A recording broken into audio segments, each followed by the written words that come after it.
It's money of corrupt politicians. They've stocked away where it's safe. These are all money launderers.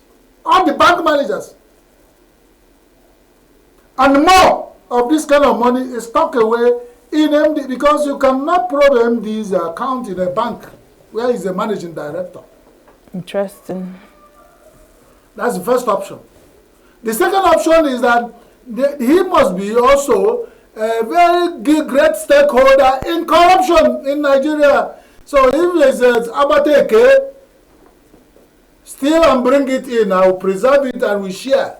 What's my share? What's my percentage? Yes. We have had stories in Nigeria where such people have become the stooges they use to store away when they don't want to take it. It's now becoming so unsafe to take it out outside Nigeria, being the limelight. And some of them go to, those days we hear of a Swiss banks. And not even their family members have their bank account. They die with it. And Swiss is squeezing away with money from corrupt nations and their leaders, and we are here suffering and smiling. But this tells us, a country where one person, individual, nothing, it's just because he find a way to become empty, holds 80 billion in his account. In one account. Tell me what this man cannot buy in this country, where they weaponize poverty. Tell me, and there are billions of them that hold this kind of money.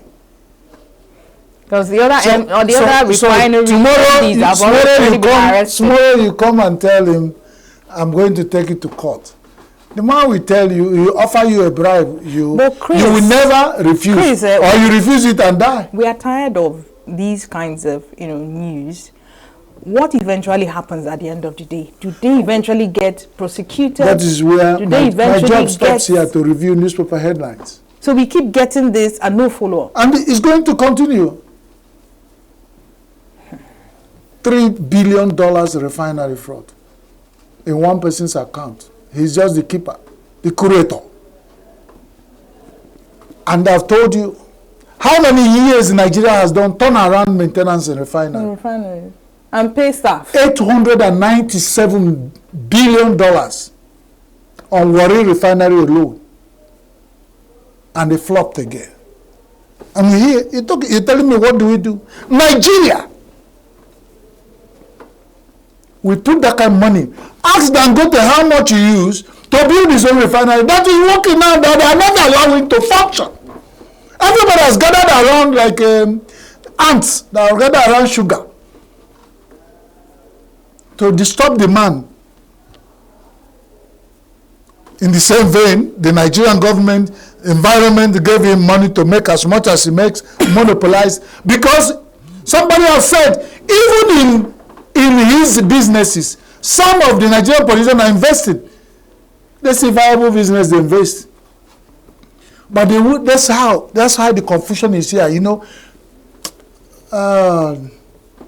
It's so heartbreaking. And then it's what other things that you ask me. It's also a good thing that we have started seeing this, so that we know that ENMI, CINAC, whatever is happening to us, we cause it. That we go to market to buy a paint of beans, 8,000 naira, in some places 12,000, some places 15,000. We cost it. And we are talking about our leaders. Somebody is in charge of this nation. Somebody is in charge of the security. Somebody is in charge of EFCC. They don't see this. They don't. Every day you hear, they round up some young Nigerians, accuse them of 419 and fraud. What better fraud is this?